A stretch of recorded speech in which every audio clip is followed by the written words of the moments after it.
Good evening. Hillary Clinton is not yet a candidate for president, but she may have gotten a preview today of what the campaign trail could be like when she came face to face with reporters here in New York, all hungry to hear why she used a personal email account to conduct government business when she was Secretary of State. The simple answer, Mrs. Clinton says, convenience, pointing out she broke no rules and that she has encouraged the release of her official emails.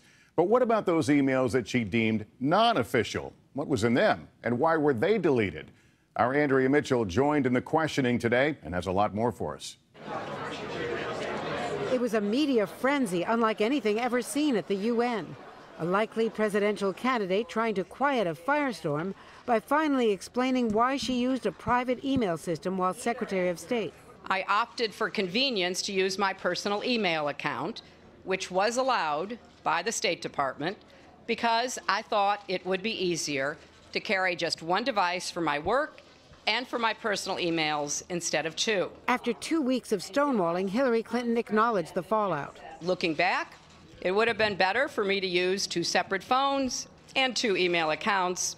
I thought using one device would be simpler, and obviously it hasn't worked out that way. She said she has turned over all work-related emails, 55,000 pages, to the State Department, but deleted personal emails. The server contains personal communications from my husband and me, and I believe I have met all of my responsibilities, and the server will remain private. Her examples all deeply personal. At the end, I chose not to keep my private personal emails. Emails about planning Chelsea's wedding or my mother's funeral arrangements, condolence notes to friends, as well as yoga routines. It lasted 20 minutes, taking 10 questions. Can you explain how you decided which of the personal emails to get rid of, how you got rid of them and when, and how you'll respond to questions about you being the arbiter of what you release? I had no reason to save them, but that was my decision because the federal guidelines are clear and the State Department request was clear. And what about hacking? The system we used was set up for President Clinton's office, and it had numerous safeguards, and there were no security breaches. The leading Democrat who had urged her to talk is now satisfied. The important thing was that she stepped forward and talked to people. And I think people will be reassured listening to it. Andrea Mitchell and Chuck Todd, NBC News political director and moderator to Meet the Press, join me. Andrea, let me first talk to you. The Democrats wanted her to come out and speak today. What's the early read from Republicans? The early read is negative. Rand Paul is going to be speaking out later, and we already heard from Trey Gowdy, who is the chair, the Republican chair of that Benghazi investigating committee.